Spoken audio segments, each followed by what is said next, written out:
Она што се случува денеска уште од раните утрински часови во Сирија покажува колку е кревка безбедносната ситуација во светот и колку за жал темите од типот на мир и безбедност повторно стануваат главни теми.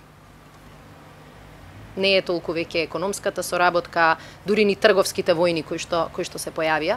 И тоа ни покажува и нам како мала држава колку ни е важно да бидеме дел од системи за колективна безбедност.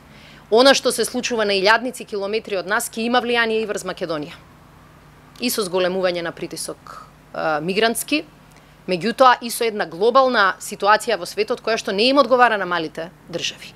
И ние се подготвуваме, очекуваме и во следните денови да имаме дополнителни разговори со Министерството за внатрешни работи и со сите други институции околу можни зголемувања на притисокот на границата. Но дури и без нападот во Сирија, јасно е дека притисокот врз границата постои.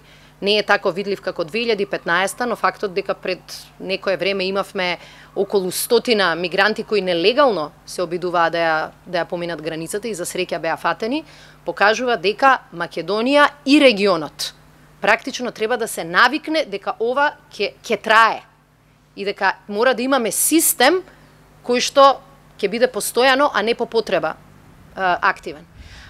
Ние како држава го кажавме нашиот став во поглед на користењето на хемиското оружје по една друга тема, но тоа е наш генерален став. Ние веруваме дека мир во светот е возможен и стабилен свет е возможен само ако ги почитуваме глобалните правила. И едно од тие глобални правила со консензус прифатени во светот е забрана за користење на хемиското оружје. Употреба на хемиското оружје во Сирија утре може да значи употреба на хемиско оружје секаде. И нашиот став беше јасен, принципиелен и дел од нашите стратешки определби.